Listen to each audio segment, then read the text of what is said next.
Tonight, we uncover a story buried beneath centuries of faith, a rivalry older than any religion, and a secret that may change everything we think we know about divine power. They say the walls of Rome hold every secret, but some are buried far deeper, beneath the marble floors of the Vatican itself, in chambers that haven't felt sunlight since the Renaissance. There exists a vault that appears on no architectural diagram and in no official record, a place so thoroughly erased from history that even mentioning it in certain clerical circles can end a career faster than you can say ecclesiastical censure. And tonight you're going to descend into that darkness with me, following a trail of whispered confessions, coded papal letters, and one very peculiar golden reliquary that, according to 7 different cardinal testimonies spanning 4 centuries, absolutely should not be opened under any circumstances. Which, let's be honest, is exactly the sort of warning that makes everyone want to open it immediately. Though in fairness, you probably won't survive this, at least not with your worldview intact. So before you get comfortable, take a moment to like the video and subscribe. But only if you genuinely enjoy what I do here. And while you're at it, drop a comment letting me know where you're watching from and what time it is in your corner of the world, because I love knowing that we're all scattered across time zones, yet somehow gathered here together in the dark, sharing these strange stories that history tried to forget. Now, dim the lights. Maybe turn on a fan for that soft background hum, and let's ease into tonight's journey together. You breathe in the peculiar scent of old stone and incense that permeates everything in Vatican City, that mixture of sanctity and secrecy that clings to every surface like morning dew on ancient roses, and you find yourself standing in the Apostolic Palace on a night in 1823, watching as a young clerk named Giuseppe Marchetti accidentally discovers a discrepancy in the architectural measurements of the subterranean chambers. The eastern wall of the archives, he realizes with the slow horror of a man who has just uncovered something he shouldn't have, is precisely 12 feet shorter on the inside than it should be based on the building's external dimensions. A gap large enough to contain a room, perhaps several rooms. Spaces that exist in the mathematical negative, in the carefully constructed absence between official reality and actual stone. You watch Giuseppe's candle flicker as he runs his fingers along the wall, searching for seams, for any indication of a door, and the mainstream historical fact here is that the Vatican Secret archives, despite their ominous name, were officially opened to researchers in 1881 by Pope Leo XIII. Though, of course, opened is a relative term when you're dealing with 53 miles of shelving containing documents dating back to the 8th century. That's roughly 85 kilometers for our metric friends. An absolutely absurd amount of parchment and secrets, and probably more than a few things that would make conspiracy theorists weep with vindication. But what Giuseppe has found predates even the oldest cataloged materials, hidden when the archives themselves were young. The quirky historical tidbit that scholars love to mention at dinner parties is that the Vatican employed official devil's advocates, literally called advocatus diaboli, whose job from 1587 until the position was mostly abolished in 1983 was to argue against the canonization of saints, to present every possible reason why a candidate for sainthood might actually have been a charlatan, a lunatic, or worse, because apparently even divine grace requires a rigorous cross-examination. And honestly, the idea of a holy lawyer whose entire job is to be professionally skeptical about miracles is the kind of delightful irony that makes institutional Catholicism so endlessly fascinating. Giuseppe presses against the stone and feels something give, a section of wall that pivots inward with the grinding reluctance of a mechanism that hasn't moved in generations, revealing a narrow passage that descends at a sharp angle into perfect darkness, and you follow him down, because of course you do. We're all committed to this poor decision now, feeling the temperature drop with each step, the air growing thicker and somehow older, as though you're breathing the exhalations of previous centuries. The passage opens into a circular chamber about 20 feet in diameter, its walls covered in frescoes so faded they're barely visible, depicting scenes that make Giuseppe's breath catch in his throat. Not the expected biblical narratives, but something stranger, older, figures that might be angels or might be something else entirely. Their too many eyes and geometrically impossible wings rendered in a style that predates Christian iconography by centuries, borrowing heavily from Coptic, Gnostic, and possibly Persian traditions, which raises the open scholarly debate about how much early Christianity actually absorbed from competing mystery religions of the Mediterranean world. Some scholars argue it was pure synthesis, others insist on essential originality, and the Vatican has historically preferred not to comment, which is its own kind of answer. At the chamber's center sits a reliquary, and here's where your pulse should start to quicken just a little. Because this isn't the ornate golden jewel affair you'd expect from papal treasures. Instead, it's a simple box of dark metal, possibly iron or some alloy that hasn't oxidized despite the obvious dampness. Its surface covered in inscriptions that Giuseppe, who reads Latin, Greek, and Hebrew fluently, cannot identify. Characters that seem to shift slightly when viewed from different angles. An optical illusion, surely. A trick of the candlelight. Except the candle flame has gone perfectly still, frozen in the middle of a flicker as though time itself has paused to consider what happens next. You crouch beside Giuseppe and examine the reliquary more closely, noting that the inscriptions aren't carved into the metal, but seem to have grown from within it, raised like scar tissue, like the box itself is trying to communicate something urgent in a language it barely remembers. And there's a lock, naturally, a complicated mechanism that would require a specific key, except the lock is already open, has been open perhaps for centuries. The bolt drawn back just far enough that the lid could be lifted with minimal effort, which is either an invitation or a warning depending on your theological perspective. Or possibly both. Because when dealing with objects this old and this deliberately hidden, binaries like invitation or warning tend to collapse into a singular category of extremely bad idea that you're going to proceed with anyway, because humans are gloriously, consistently terrible at risk assessment. Giuseppe reaches for the lid and you want to stop him, but you're observing across centuries, a ghost watching ghosts, and his fingers touch the metal and the temperature drops another 10 degrees in an instant. Your breath now visible in silver plumes, and he lifts the lid with a creak that sounds remarkably like a sigh of relief, as though the reliquary itself is grateful to finally be opened after so long in the dark. Inside, nestled in rotted velvet that might once have been purple or red, lies a small object about the size of a clenched fist, and at first you can't quite parse what you're seeing because it seems to be made of gold, but the gold is wrong somehow. Too bright and too dark simultaneously, reflecting light that isn't there and absorbing the candlelight that is, its surface worked into a shape that your mind keeps trying to resolve into familiar patterns. A hand, a flower, a flame, a crown, but settling on none of them, remaining stubbornly, aggressively abstract in a way that feels almost hostile to observation. This is it, you realize. The cursed relic of the last pope, though Giuseppe doesn't know that yet. Doesn't know that he's looking at an object that will define and destroy the final papal reign.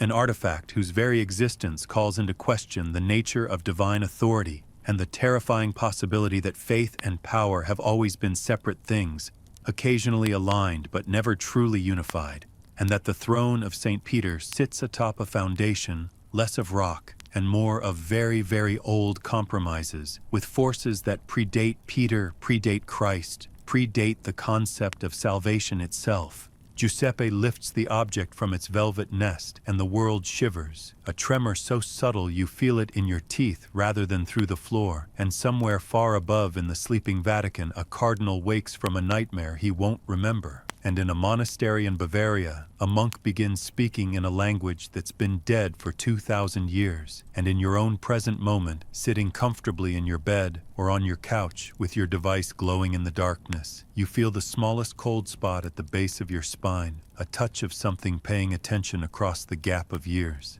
The object pulses once in Giuseppe's palm, a beat like a heart, or perhaps like those deep-sea creatures that generate their own light in the crushing darkness of the ocean floor. Bioluminescence as a defense mechanism, or a lure, depending on whether you're the predator or the prey. And Giuseppe gasps because the object is speaking to him, not in words, but in pure meaning, transmitted directly into his consciousness, showing him things, truths, and lies so thoroughly mixed that separating them would be like unweaving water from wine. And he sees Rome burning, he sees Rome rising, he sees popes crowned and popes murdered, and one pope, the last pope, standing alone in this very chamber, holding this very object, and making a choice that will echo forward through time to this exact moment, a choice that Giuseppe suddenly understands he must protect, must keep secret, must ensure remains hidden, because if this knowledge spreads,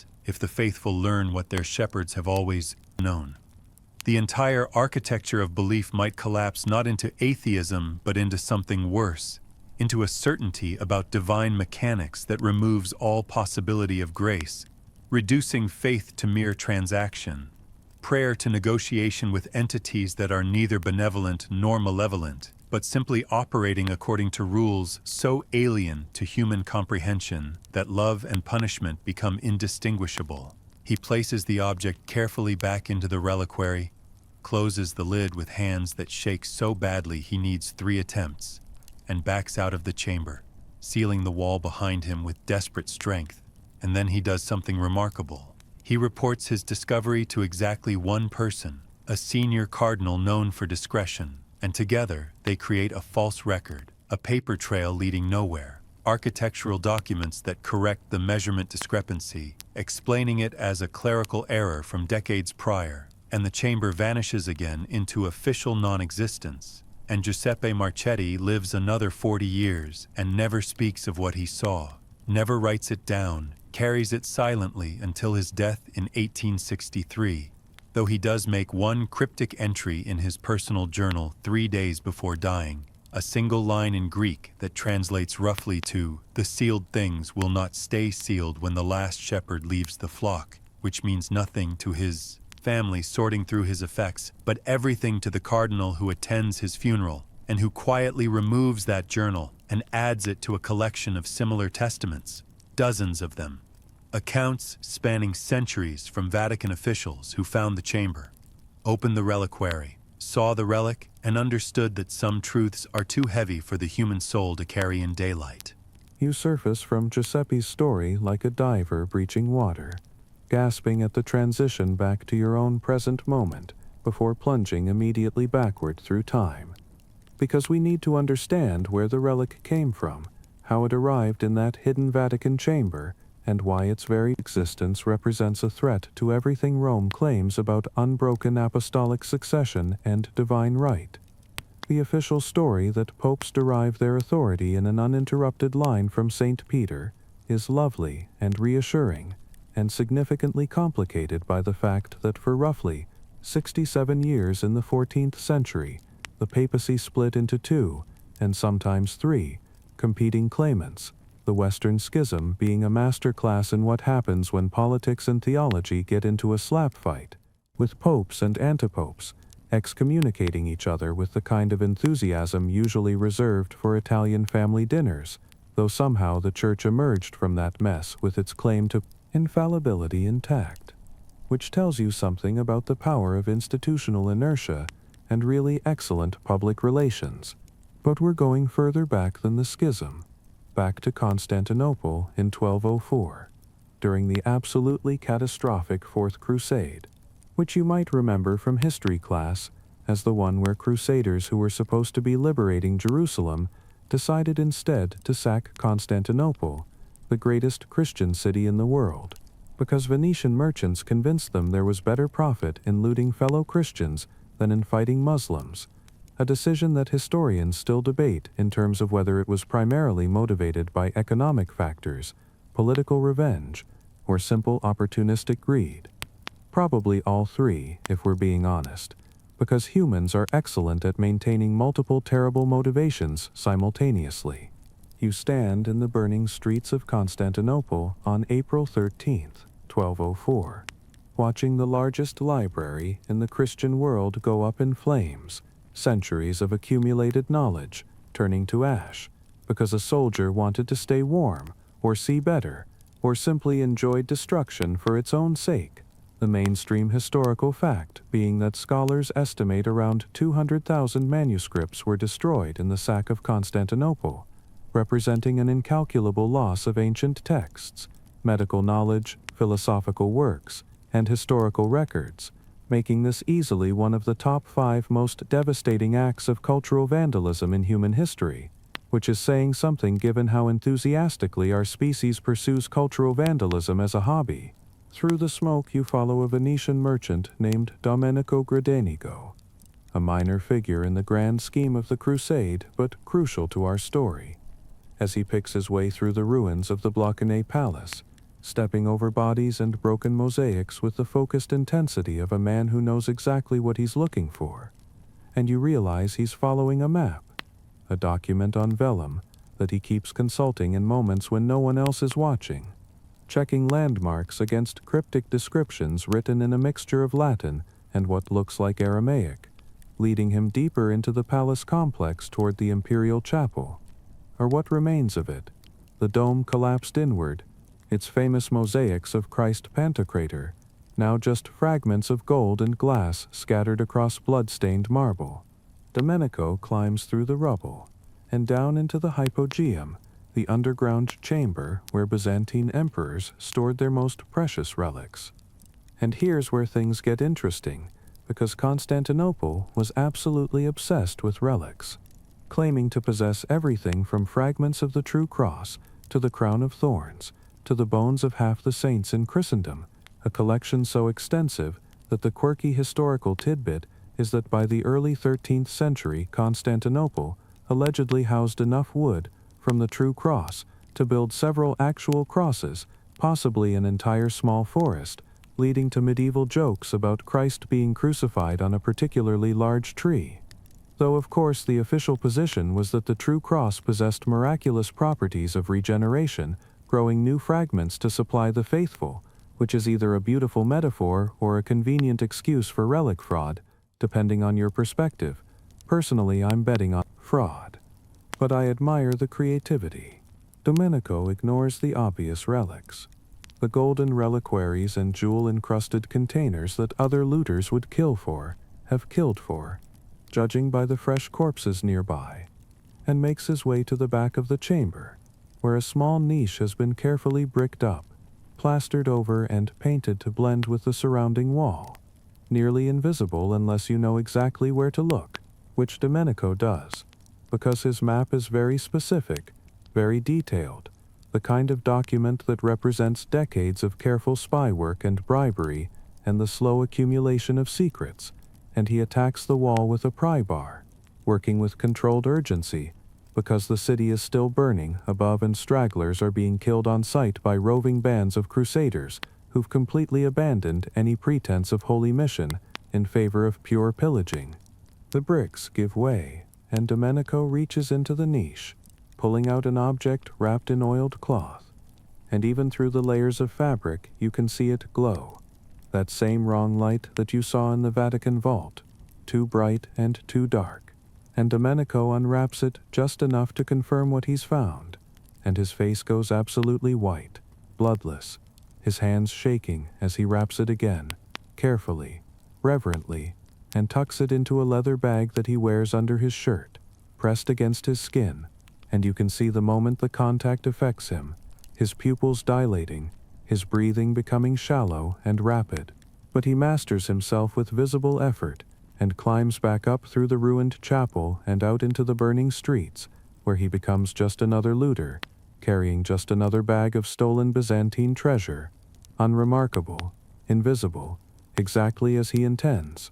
The journey from Constantinople to Venice takes weeks, and you skip through it in snapshots. Domenico on a Venetian galley, clutching his bag even in sleep, the sailors giving him wide berth because something about him has changed, an aura of wrongness that animals can sense too, the ship's cat refusing to enter his cabin, dolphins that had been playing in the ship's wake suddenly diving deep and disappearing when Domenico comes on deck, which should be impossible, because dolphins are curious creatures, but apparently even they have limits to what they'll investigate. In Venice, he doesn't take the relic to the doge as you might expect, doesn't present it to the church, or try to sell it to a wealthy collector. Instead, he goes directly to his family's private chapel and hides it beneath the altar, sealing it with bricks and mortar, mixed with salt and prayers, and possibly his own blood. It's hard to tell in the candlelight, and then he does something that seems insane until you understand the full context. He becomes a monk, abandons his merchant career and considerable fortune, enters a Benedictine monastery outside Padua, and spends the remaining 32 years of his life in prayer and manual labor, never speaking of Constantinople, never returning to Venice, living a life of such aggressive piety that his fellow monks consider him either a saint or madman. The open scholarly debate being whether extreme religious conversion following traumatic events represents genuine spiritual transformation or a form of psychological self-protection, the mind retreating into ritual and structure to avoid confronting unbearable knowledge. And honestly, both explanations seem valid and not mutually exclusive. But the relic doesn't stay buried in Venice, because Domenico, in his monk's cell, writes letters, encrypted correspondence to contacts in Rome, in the Vatican specifically, explaining what he found, and where it came from, and why it absolutely must be contained by people who understand its significance. And eventually, in 1237, a small delegation of Vatican officials arrives in Venice, retrieves the relic from the Gradenigo chapel, with the family's extremely relieved permission. They've been experiencing what we might politely call unfortunate incidents, including 3 sudden deaths, 2 cases of spontaneous stigmata, and 1 instance of a family member speaking in perfect ancient Greek, despite having never studied the language, reciting what scholars later identify as fragments of the Orphic hymns, which shouldn't be possible given that most of those texts were lost by the 13th century, existing only in partial copies and references, and transports it to Rome, where it vanishes into the Vatican's private collections, catalogued in documents that are themselves classified, locked away and apparently forgotten, except by a very small number of senior officials who pass the knowledge down through generations like a particularly virulent infection of truth. You jump forward now, watching the relic's occasional reappearances in history, always brief, always catastrophic. In 1348, during the Black Death, when a desperate cardinal opens the reliquary hoping for divine intervention, and instead experiences visions so disturbing he throws himself from a tower, though the official record lists his death as plague. In 1527, during the sack of Rome, when a Swiss guard defending the Vatican stumbles into the hidden chamber and emerges 3 days later, aged 40 years, his hair white, his mind broken, babbling about angels that aren't angels, and a throne made of human choices. In 1798, when Napoleon's forces occupy Rome, and a French officer finds the reliquary and tries to take it back to Paris as plunder, only to die screaming on the road north of something the doctors describe as spontaneous internal combustion, though the body is remarkably intact, except for the hands which are burned down to the bones, and the reliquary is quietly returned to the Vatican by a French soldier who wants absolutely nothing to do with cursed Italian church treasures. Thank you very much. Each incident is contained, explained away, buried under official accounts that make everything sound reasonable and natural, because that's what institutions do. They smooth over the inexplicable edges of reality and present a coherent narrative that people can accept without existential crisis, and you can't entirely blame them, because what's the alternative? Announcing to the faithful that the Vatican possesses an object of power that predates Christianity and possibly represents evidence that divine authority is less a gift from God and more a tool that can be wielded by anyone who understands its mechanics, that the difference between a pope and a sorcerer might be purely a matter of marketing and institutional legitimacy. That's not the kind of information that inspires continued tithes and devotion. That's the kind of information that starts religious wars, or worse, religious apathy. And the Church has survived for 2,000 years, not by being transparent, but by being very, very good at managing what people know, and when they know it. Which sounds sinister, but is honestly just basic institutional self-preservation, the same impulse that makes governments classify documents and corporations hide proprietary formulas, the understandable desire to control one's own narrative, though admittedly the stakes are slightly higher when you claim to be the exclusive intermediary between humanity and eternal salvation. The relic stays hidden through the Enlightenment, through the rise of rationalism and science, through all the centuries when the Church's power wanes, but its symbolic authority remains, locked away in that impossible chamber that Giuseppe Marchetti will eventually rediscover, waiting with the patience of inanimate objects that are not entirely inanimate. And you can feel it even now, across centuries and continents, a cold attention, awareness that has nothing to do with consciousness as you understand it, but represents something equally real. The way a magnet knows which way is north, the way water wants to flow downhill. Fundamental forces dressed in metaphor, because human language isn't equipped to describe them accurately.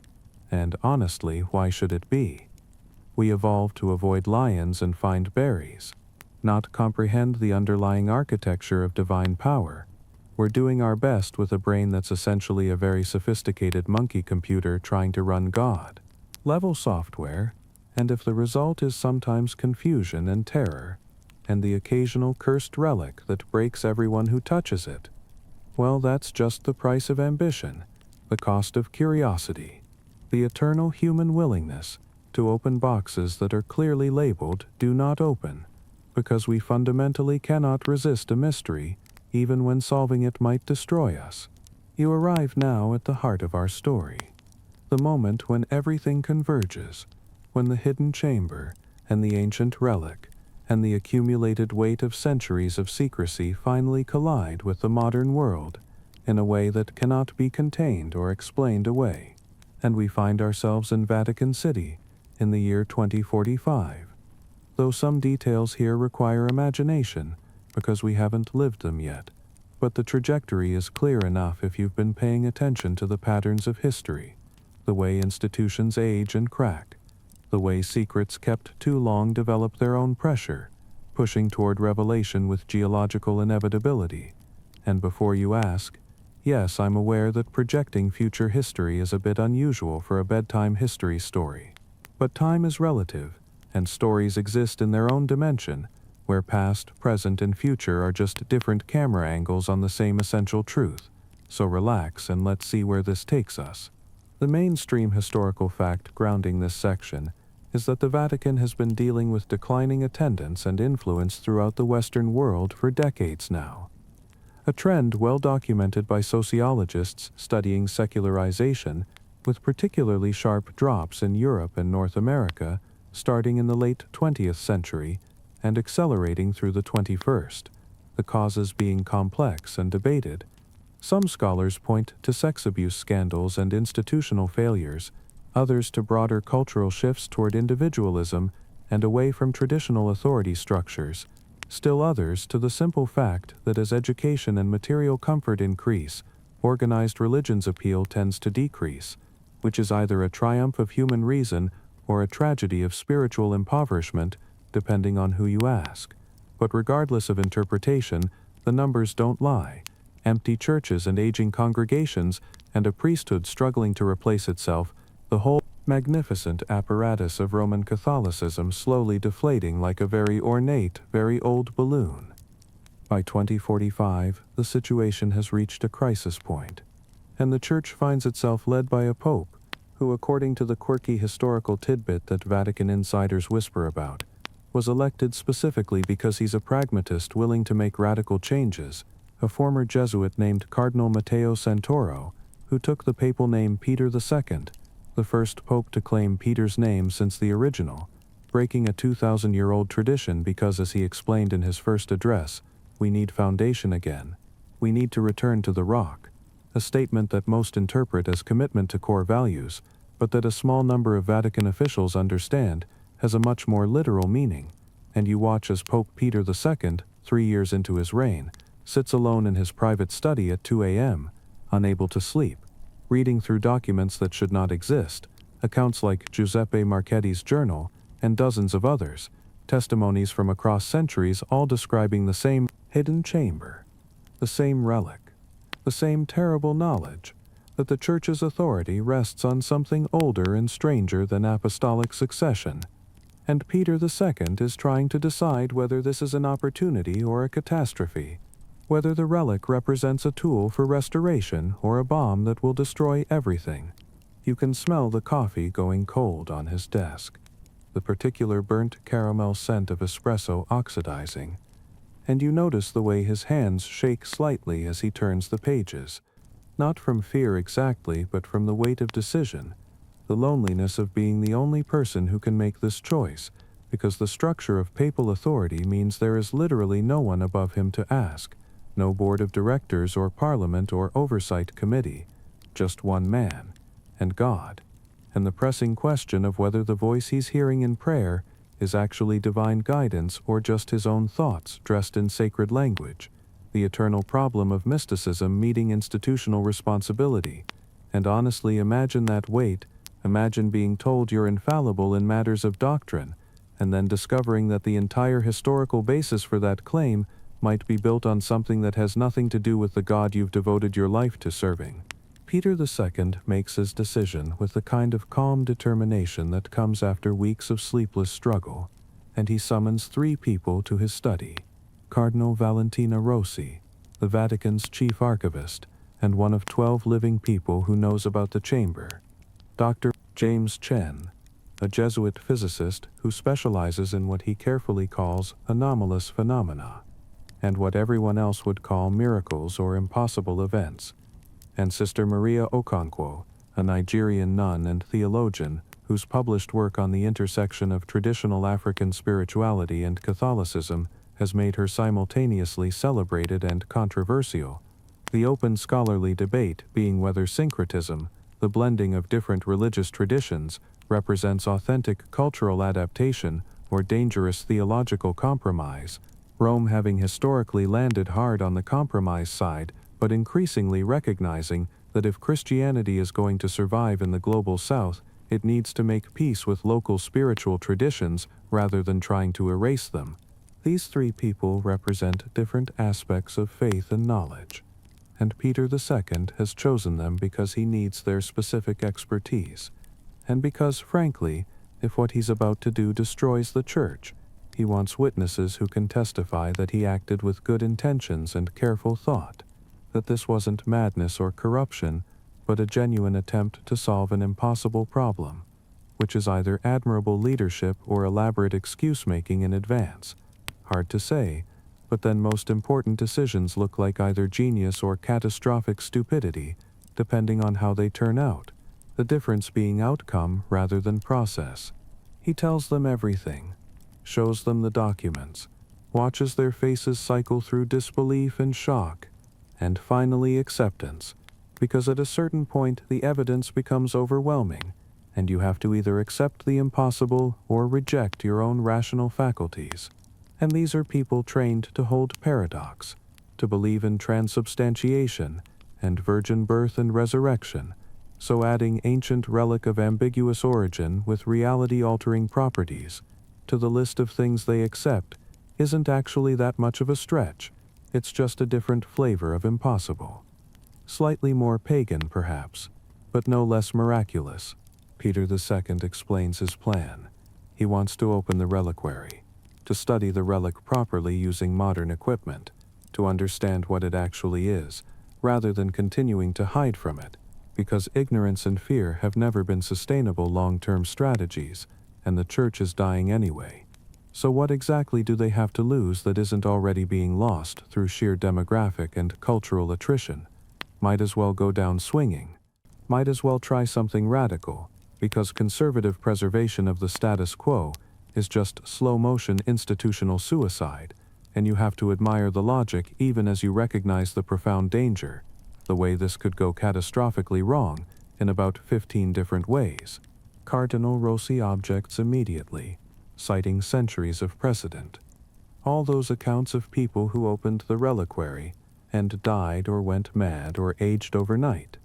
But Peter II counters that all those people were alone, unprepared, approaching the relic with medieval understanding and superstitious fear, whereas they have modern science, have protocols, have the ability to document and analyze, rather than just react in terror, And besides, he says with a small smile that doesn't reach his eyes, he's the Pope. He has special dispensation from God, which is either a joke or a statement of genuine faith, or both, simultaneously. Religious humor being its own special category of communication, where everything means multiple things at once. They descend together through the Vatican's hidden spaces, following a route that Cardinal Rossi knows by heart, through passages that tourists never see, past rooms full of documents waiting to be digitized, past storage chambers containing art too damaged or controversial to display, down stone stairs, worn smooth by feet that walked them centuries ago, the air growing cooler and damper, and somehow older with each level, time itself seeming to thicken around them, and you follow in their wake, invisible observer, breathing the same ancient air, feeling the same cold anticipation. The chamber looks exactly as Giuseppe Marchetti described it. The faded frescoes with their too many-eyed angels, the reliquary at the center patient and waiting, and Dr. Chen immediately begins setting up equipment, sensors that he's designed to measure electromagnetic fields, temperature fluctuations, radiation, anything quantifiable, approaching the supernatural with the physicist's faith that everything, even miracles, must obey some kind of rules, must operate through mechanisms that can be studied and understood, even if those mechanisms turn out to be completely different from normal physics, which is a position that most mainstream scientists would find horrifyingly unscientific, but that makes perfect sense if you're a Jesuit who believes that God created a rational universe, and therefore even divine intervention should have consistent properties, the miracle being not violation of natural law, but revelation of deeper laws that humans haven't discovered yet. Sister Okonkwo walks the chamber's perimeter, touching the frescoes gently, murmuring prayers in Igbo and Latin, creating what she describes as a spiritual boundary, a protective circle, drawing on traditions that predate her Catholicism, but that she's integrated into her practice, because in her words, God is too large to fit in European boxes, a statement that made her doctoral committee very uncomfortable, but that Peter II finds oddly reassuring right now. The idea that perhaps the relic isn't a challenge to faith, but an expansion of it, evidence that the divine operates in more ways than Rome has traditionally acknowledged. Cardinal Rossi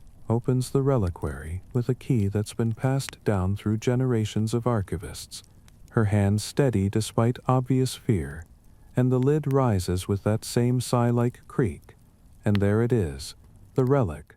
looking exactly as descriptions promised, gold that isn't quite gold,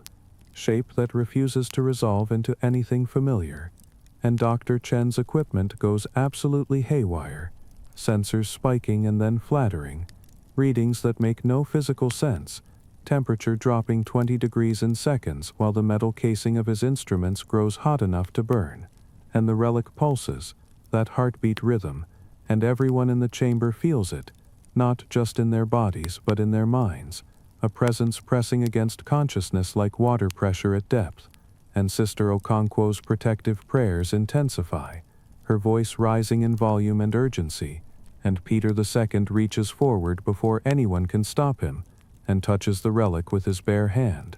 The world inverts, reality turning inside out like a glove, and you see what Peter sees, experience what he experiences, and it's not a vision exactly, but more like a download, a massive file of information compressed into a single moment, and you understand, finally, what the relic actually is. It's an anchor, a fixed point where different layers of reality connect, where what humans call the divine and what they call the material intersect and can be manipulated. It's not a source of power, but a tool for directing power that already exists, and anyone who understands its use can channel forces that believers interpret as miracles and skeptics interpret as impossible, but which are simply the operation of rules that exist outside normal causation, and the early church found it, or something like it, and used it to bootstrap their authority, to perform the signs and wonders that convinced people of divine favor,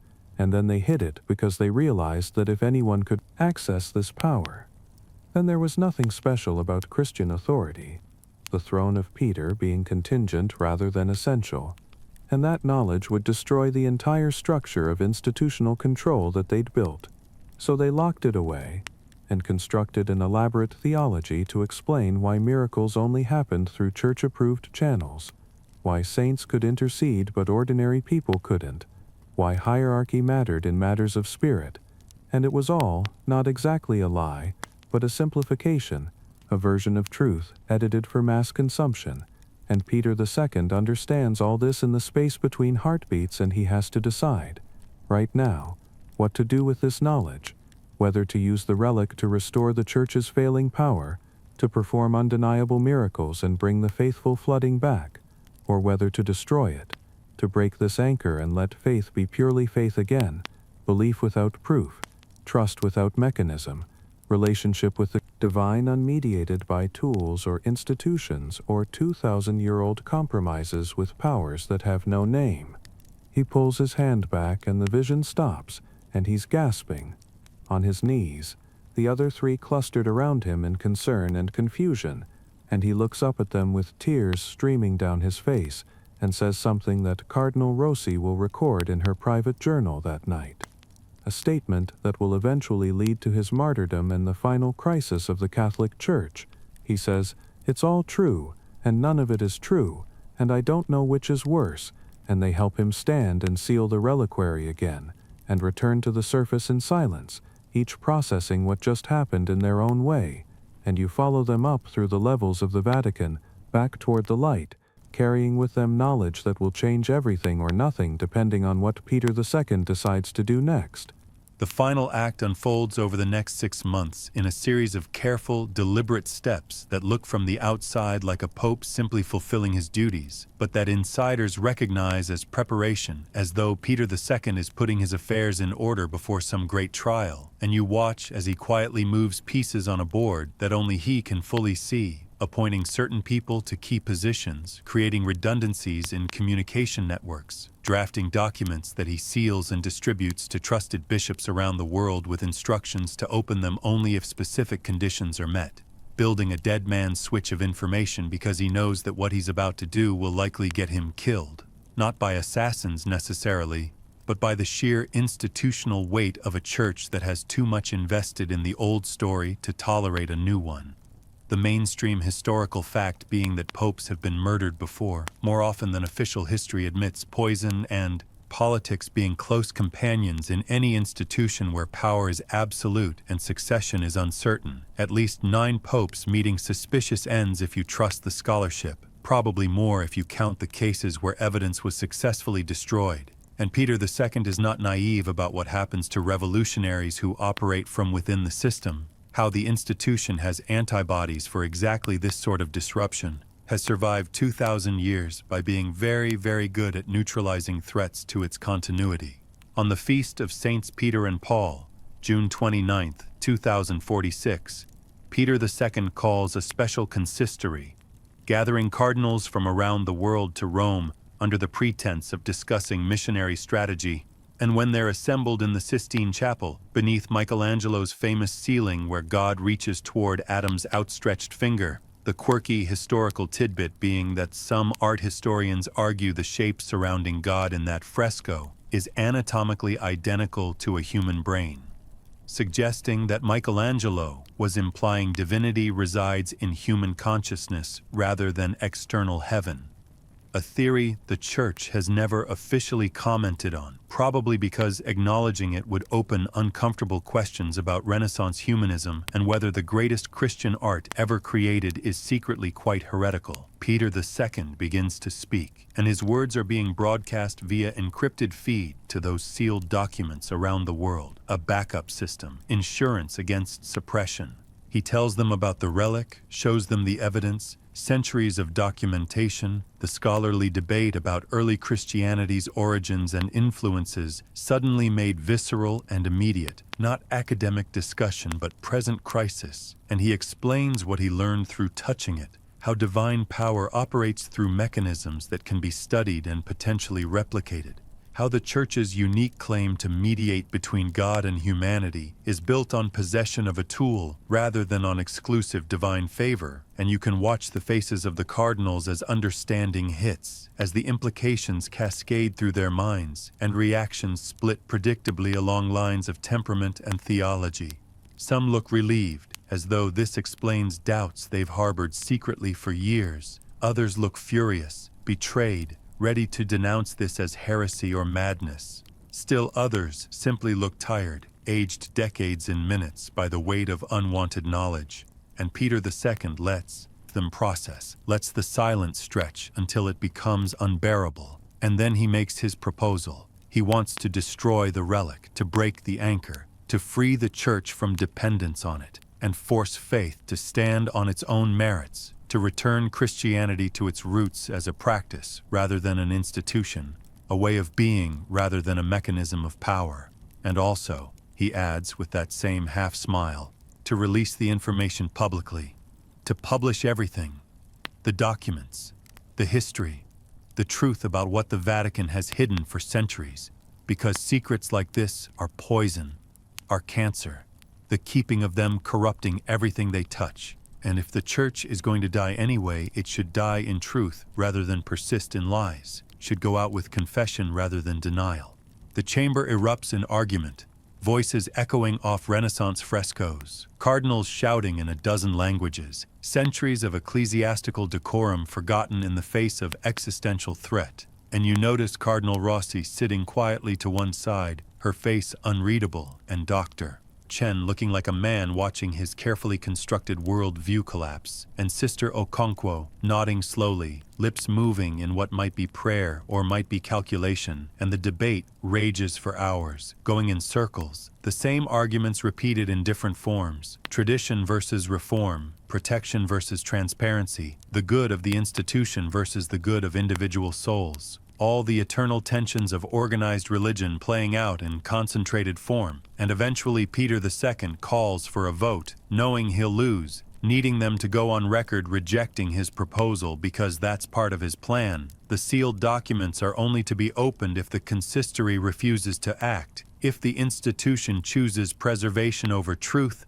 and the vote is exactly what he expected. 73 against, 12 in favor, the rest abstaining, and he nods as though this settles something and dismisses the assembly and returns to his private apartments and waits. They come for him 3 days later, not with violence, but with the soft language of institutional medicine, concerns about his mental health,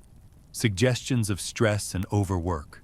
Perhaps a period of rest would be beneficial, a retreat to a quiet monastery where he can recover his equilibrium. And Peter II doesn't fight because fighting would give them excuse for force, and he wants this on record as gentle suppression rather than brutal silencing, wants the optics to be clear, and he goes quietly to a Benedictine monastery in the mountains north of Rome, the same monastery, you realize, where Domenico Gradenigo spent his final years. History rhyming, if not quite repeating, and he's kept comfortable, all his needs met, except of course for freedom and communication with the outside world, a velvet prison for a pope who knows too much. But the sealed documents trigger, opened by bishops who notice the conditions have been met, and the information begins to leak, not all at once but in spreading ripples. First in theological journals and fringe websites, then in mainstream media. The Vatican denies everything, of course, calls it fabrication, conspiracy theory, the desperate invention of a pope who suffered a mental break. And for a while the denials hold, institutional authority carrying weight. But the documentation is too extensive, too detailed, too consistent across centuries, and scholars begin analyzing it, and some declare it authentic, and the debate goes public, and you watch as faith communities around the world fracture along predictable lines, some seeing this as vindication of doubts, others as attack to be resisted, most simply confused, trying to reconcile what they've believed with what they're being told. And church attendance does drop sharply, but not uniformly. Some congregations growing stronger in the face of crisis, communities drawing together, faith becoming more personal and less institutional, exactly what Peter II hoped for, religion surviving even as the church struggles. In the monastery, Peter II lives quietly, tends gardens, prays, writes letters that are screened but occasionally make it out through sympathetic monks, messages encoded in discussions of theology and agriculture. And he seems, by all accounts, at peace, a man who made his choice and accepts its consequences. And then 14 months into his exile, he dies. Officially of heart failure. Probably actually of heart failure given that he's 73 and has been under enormous stress, though naturally conspiracy theories flourish, claims of poison, of martyrdom, of papal assassination. And honestly, it doesn't matter much whether they're true because martyrdom is about narrative more than mechanism, about what a death means rather than how it happens, and Peter II's death means something, becomes a rallying point for church reform, his grave at the monastery becoming a pilgrimage site, despite Vatican disapproval, people coming to pray, to leave flowers, to feel connected to a pope who chose truth over comfort. And maybe that's his real legacy, not changing the institution. Institutions that old don't change, they just slowly fade, but changing individual relationships with faith, giving people permission to question, to doubt, to seek direct connection with the divine, rather than accepting mediated authority. The relic itself vanishes, whether destroyed by Vatican officials who decided Peter was right, or hidden more carefully by those who decided he was wrong, or perhaps simply lost in the chaos of institutional crisis, its location becoming another mystery for future generations to puzzle over, and maybe that's appropriate. Maybe some things are meant to remain unknown, questions without answers, paradoxes that can't resolve, the sacred and the strange so thoroughly mixed that separation becomes impossible. You feel yourself drifting now, the story winding down, the threads pulling together into something like conclusion. Though not quite closure because history doesn't have endings, only pauses, only moments of rest before the next chapter begins, and you breathe in the cool night air of your room, feeling the weight of your blankets, the softness of your pillow, your mind processing all you've learned. All these images of hidden chambers and ancient relics and popes making impossible choices, and it all feels very distant now, very dreamlike. As though you've been traveling through centuries and are finally returning home to the present, to your body, to this specific moment of quiet and comfort and safety. The fan hums its white noise lullaby, blocking out the smaller sounds that might disturb you, creating a cocoon of soft sound that wraps around you like audio cotton, and you can let go of the story now. Let it sink into whatever part of your brain processes narratives and creates meaning. You don't need to hold on to it consciously. Don't need to remember every detail. Your sleeping mind will sort through what matters and what doesn't. Will file away the interesting bits and discard the rest, doing that mysterious organizing work that happens in dreams, in REM sleep, in the quiet hours when consciousness releases its grip and lets other processes take over. You notice how heavy your eyelids are, how comfortable your position is, how easy it would be to just stop fighting wakefulness and let yourself slide into that gentle darkness, that soft space where thoughts become images, become dreams, become nothing at all, just the peaceful static of a mind at rest, a body relaxed, all your muscles releasing their daily tension, your jaw unclenching, your shoulders dropping, your breathing becoming slower, deeper, the automatic rhythm of a system that knows how to take care of itself if you just stop interfering, stop trying to control everything, stop thinking so much, and just allow the natural processes of rest and restoration to do what they've evolved to do. The story is over, but you're still here, still safe, still perfectly positioned to drift away into sleep, and there's nothing you need to do, nowhere you need to be, no problem you need to solve right now. This moment is yours for rest, for letting go, for trusting that tomorrow will take care of itself, and tonight is simply for sleeping, for dreaming, for allowing your extraordinary brain to rest and repair and prepare for whatever comes next. And you're so good at sleeping. Even if you don't always feel like it, your body knows exactly what to do, has done it thousands of times, will do it thousands more. This familiar journey into unconsciousness, this nightly practice of surrender, of faith really. Faith that you'll wake up again, that rest will restore you, that darkness is not an ending but a beginning, the fertile void from which everything emerges, and you can feel yourself settling deeper now, sinking into the mattress, becoming heavier, more relaxed, more ready to let the waking world fade into background noise, unimportant, distant, something you'll return to later, but that has no claim on you now, and your breathing is so slow, so steady, so perfect, and the darkness behind your eyelids is welcoming, soft, gentle, a place without demands or expectations, just pure rest, pure peace, and you're drifting, already halfway to dreaming, already letting go, and that's perfect. That's exactly right. There's nothing to worry about, nothing to fear, just this soft descent into sleep, into dreams, into the quiet mysteries of your own unconscious mind. And I'll leave you here now, in this perfect moment of release, this threshold between waking and sleeping, and trust that you'll find your way to whatever rest you need tonight.